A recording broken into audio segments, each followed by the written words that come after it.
retrouve aujourd'hui pour une nouvelle vidéo et ça sera un update lecture. Je vais vous parler de 3 de mes dernières lectures et donc c'est parti. On commence avec le tome 2 de la saga Jeu de patience. Ce tome 2 s'appelle Jeu d'innocence de Jennifer L. Armentrout.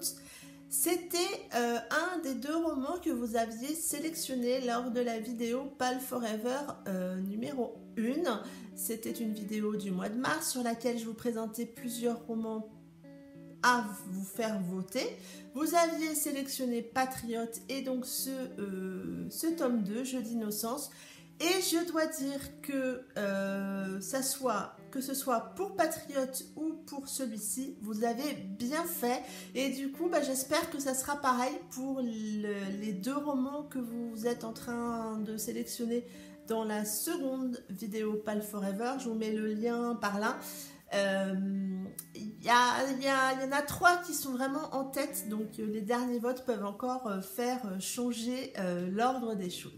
Dans ce tome 2, on retrouve Tess, qui est la petite sœur de Cameron, le personnage masculin du tome 1. Tess qui s'est inscrite à l'université de son frère. Elle s'est blessée au genou à la danse. Elle faisait beaucoup de danse. C'était une grande passion pour elle. Elle pensait faire ses études dans ce domaine, mais suite à sa blessure, elle a dû faire un autre choix. Elle s'est donc inscrite à la même université que son frère, pour avoir, on va dire, un semblant de stabilité et de connaissance.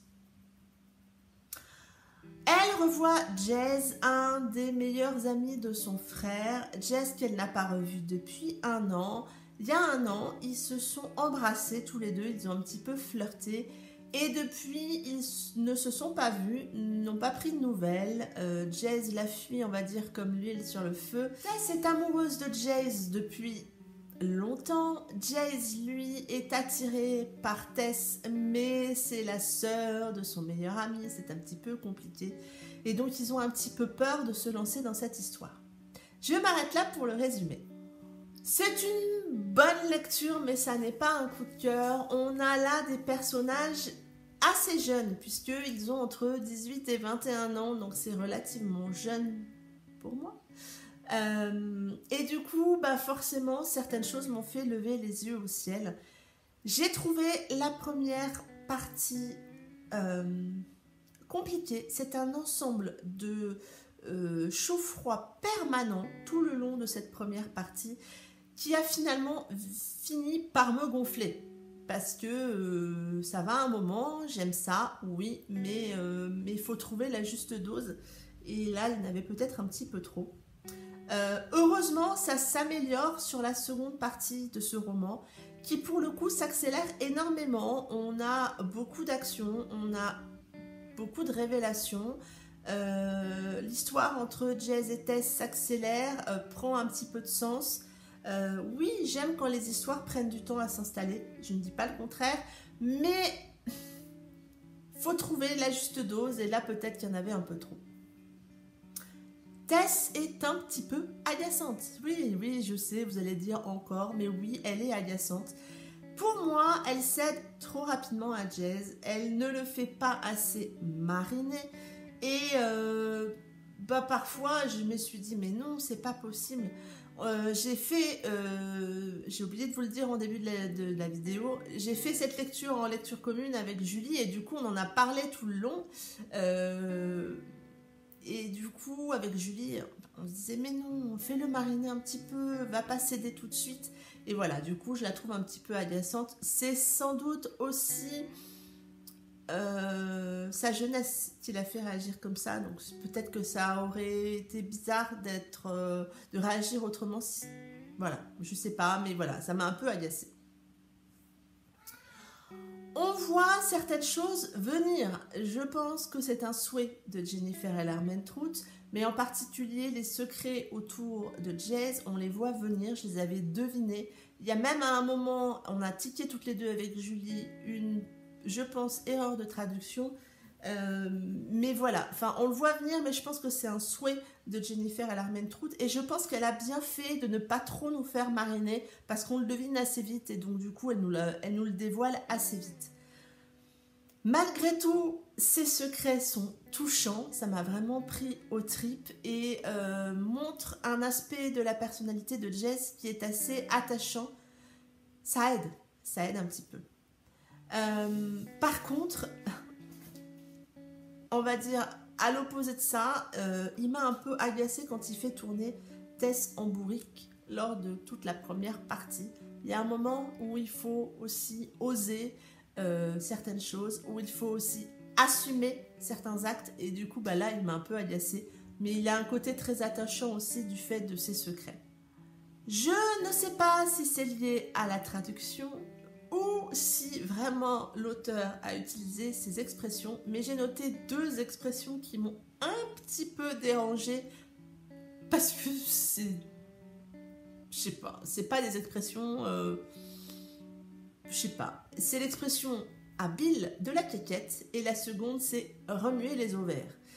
Je trouve que ce sont 2 expressions un petit peu bizarres. Il faudrait que je regarde si je trouve un moyen, je sais pas, ou je ne sais pas, mais est-ce que vraiment Jennifer Armentrout a utilisé les expressions habile de la quéquette et remuer les ovaires? Je ne pense pas, mais voilà. Donc ça reste une bonne lecture, certes ce n'est pas un coup de cœur, mais la plume de l'auteur est toujours aussi belle, toujours, elle m'emporte à chaque fois avec ses romans, et celui-là ça l'a fait aussi. La plume est toujours fluide et addictive, là-dessus non plus il n'y a pas de changement, voilà, ça reste une valeur sûre, Jennifer Armentrout. On a un passage très très dur à lire, en tout cas moi ça m'a pris les tripes, je l'ai vraiment vécu ce passage-là, et je trouve que l'auteur a réussi à nous emmener dans l'horreur de ces événements, et c'est pas toujours facile à faire, surtout quand on aborde ce genre d'événements, et voilà, j'ai trouvé ça très très bien. Une bonne lecture, je lui ai mis la note de 15/20. J'ai ensuite enchaîné avec le tome 1 de la saga Fierté. Ce tome 1 s'appelle En mal de toi, de Elle Kennedy et de Sarina Bowen. Donc là, on est dans une romance MM écrite par 2 auteurs. 2 auteurs, je connais les 2 auteurs, j'aime beaucoup Elle Kennedy. Par contre, j'avais un a priori sur Sarina Bowen parce que le seul roman que j'ai eu d'elle a été une très grosse déception. Et du coup, voilà. On retrouve ici Wes et Jenny qui étaient amis depuis de très très nombreuses années. Chaque été, ils se retrouvaient dans un camp de vacances de hockey. Ça se fait beaucoup aux États-Unis, des camps de vacances sportifs. Et tout le reste de l'année, ils s'échangeaient des nouvelles par courrier, par colis, par téléphone. Mais à la fin d'un été, alors qu'ils avaient 16 ans, Wes va complètement couper les ponts. Il ne donne plus aucune nouvelle à Jamie, il ne répond plus à celle que Jamie lui envoie. Il ne retourne pas au camp de vacances les étés suivants et du coup, ils se perdent complètement de vue. Aujourd'hui, 4 ans plus tard, Wes et Jamie ont 20 ans. Ils sont tous les 2 hockeyeurs de très haut niveau dans leurs universités. Wes est un joueur phare de son équipe, il est attaquant, tandis que Jamie, lui, est gardien, je pense que ça se dit comme ça, gardien de hockey. Et ils vont tous les 2 participer à un tournoi, donc ils vont rencontrer de grandes équipes et ils se rendent compte l'un et l'autre corps de ce tournoi, ils vont se revoir. Et ça laisse Wes dans une situation un petit peu compliquée. Il est très stressé à l'idée de revoir Jamie. Il lui doit des explications. Il sait qu'il doit lui en donner. Il sait qu'il a merdé. Et il doit du coup faire le premier pas vers Jamie. C'est une très jolie lecture. On est là certes dans un schéma un petit peu classique puisqu'on a Wes qui est gay et Jamie qui est hétéro. Mais ça reste un schéma classique qui marche assez bien. J'aime voir toujours ces émotions que le personnage hétéro ressent et les émotions que lui fait ressentir l'autre. Et du coup, là, ça le fait très très bien. J'ai vraiment eu de très très fortes émotions par rapport à ça.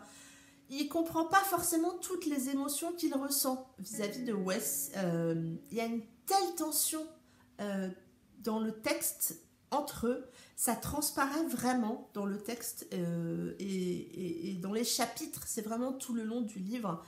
Il y a de très très belles déclarations entre eux, sans que ça soit trop niais ou mielleux, vous voyez, c'est vraiment, on a quand même deux mecs d'une vingtaine d'années, hein, donc c'est blindé de masculinité, mais ça le fait, c'est très, c'est justement dosé et j'ai beaucoup aimé les déclarations qu'ils se font l'un envers l'autre. Et la plume des deux auteurs finalement marche très très bien. Comme je vous le disais, j'avais lu un roman de Sarina Beaumoine qui m'avait pas du tout emballé et du coup je me demandais un petit peu ce que ça allait donner dans ce roman.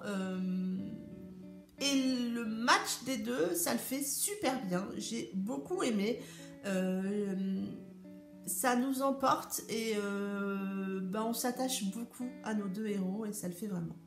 J'ai très très hâte de lire le tome 2, même si je suis très curieuse de ce tome 2, puisque là on a une fin finalement sans cliffhanger, sans révélation drastique. Et du coup, je me demande un petit peu ce qui va se passer pour eux deux dans ce tome 2. Mais je vais le lire très prochainement, je l'ai déjà acheté. Et donc, j'ai mis la note de 16/20 pour ce tome 1. Et la dernière lecture dont je vais vous parler, c'est le tome 4 des Hades Sandman, Au-dessus des lois de Tilly Cole. Vous savez que cette saga, je l'aime beaucoup et que j'avais vraiment hâte, mais aussi j'avais beaucoup de craintes à lire ce tome 4. On retrouve ici les Hades, donc un club de bikers qui sont confrontés depuis le tome 1 à une secte, on va appeler ça comme ça. Dans ce tome 4, on retrouve Ryder, qu'on avait découvert dans le tome 1. Et après ce qui s'était passé dans le tome 1, mais je ne vais pas vous en dire plus, Ryder doit subir un petit peu les conséquences de tout ça. Il est enfermé dans une cellule, tabassé quotidiennement, donc il est vraiment dans un mauvais état, hein, on ne peut pas dire contraire. Il survit tant bien que mal, mais il se laisse doucement décliner, jusqu'à ce qu'il fasse la connaissance d'Harmonie, une jeune femme qui est retenue elle aussi prisonnière dans la cellule. Ils vont commencer à parler l'un avec l'autre et je m'arrête là pour le résumer. J'appréhendais vraiment beaucoup ce tome 4, justement du fait de Ryder, parce que c'est Ryder et que, vu ce qui s'est passé dans le tome 1, je l'appréhendais beaucoup. Mais ce tome 4 est vraiment très très riche en émotions. On passe par toutes les émotions auxquelles Ryder passe. Vraiment, je me suis laissée emporter. Il est très très sombre ce tome 4. Ryder n'est pas du tout épargné. Du début à la fin, il ne souffle jamais, il en prend plein la gueule, il n'y a pas d'autre mot. Ça reste un personnage très très fort et on va dire les quelques faiblesses qu'il montre, c'est finalement Harmonie qui va aider à les surmonter. À les surmonter. Il est rempli d'un amour inconditionnel vis-à-vis d'Harmonie, il est prêt à se sacrifier pour elle. C'est vraiment pur, je devrais dire ça, extrêmement pur comme amour entre eux et c'est très très beau à lire. Comme je vous le disais, il morfle vraiment beaucoup dans ce tome 4 Ryder et finalement, étonnamment, on arrive à s'attacher à lui. On ressent beaucoup de compassion par rapport à tout ce qu'il vit, tout ce qu'il souffre et tout ce qu'il endure et on arrive à s'attacher à lui. Et franchement, je ne pensais pas que j'allais m'attacher à lui parce que depuis le début, franchement, je ne l'aime pas. Et j'ai une autre opinion maintenant après ce tome 4. Dans ce tome 4, les Hades m'ont déçu. On les voit finalement peu, l'univers des bikers, on ne le voit pas tant que ça dans ce tome 4, mais on le voit un tout petit peu. Et ils m'ont déçu. Mais j'ai adoré la façon dont Mae, Lila et Maddie, donc les personnages féminins des tomes 1, 2 et 3, j'ai adoré la façon dont elles ont eu de leur montrer les choses autrement, de leur imposer certaines choses, j'ai adoré ça, de se lier entre elles contre toute ce machisme, cette brutalité. J'ai trouvé ça vraiment très très bien. voilà, ça reste quand même une lecture compliquée. Ce tome 4 est vraiment très très sombre. On a des pratiques de la secte, on nous épargne vraiment rien, c'est vraiment horrible. Ça monte vraiment en puissance tout le long du roman, avec un passage extrêmement difficile à lire. Vraiment, ça m'a vraiment pris les tripes parce que ouais, c'était vraiment très très dur à lire. On devine doucement qui sera le personnage féminin de ce 5e tome et le Hadès concerné. J'hésite entre deux, mais après lecture du résumé, finalement, oui, c'est un des deux, mais je le sais lequel c'est. J'ai vraiment hâte de retrouver le tome 5. Je crois qu'il sort en septembre, octobre, enfin en fin d'année, d'ici la fin de l'année. Il sort d'ici la fin de l'année, après l'été. J'aime toujours autant cette saga, vraiment. Si c'est une saga que vous ne connaissez pas, que l'univers des bikers bien macho ne vous fait pas peur, mais aussi que ils sont sombres, leurs histoires sont très sombres, ça aussi, si ça ne vous fait pas peur, n'hésitez pas à lire cette saga parce que vraiment elle vous emporte. La plume de Tilly Cole est toujours aussi addictive, et pour moi c'est une plume qui marche à tous les coups avec moi, vraiment. J'ai vraiment adoré ce tome 4, je l'ai dévoré et je lui ai mis la note de 18/20. Ça en est tout pour cette vidéo et cette update lecture. N'hésitez pas à commenter, à me dire si vous avez lu un de ces 3 romans et ce que vous en avez pensé. Est-ce que vous partagez mon avis ou pas? En attendant, je vous souhaite de très belles lectures, une très bonne semaine et je vous dis à très bientôt pour une prochaine vidéo. Bye bye!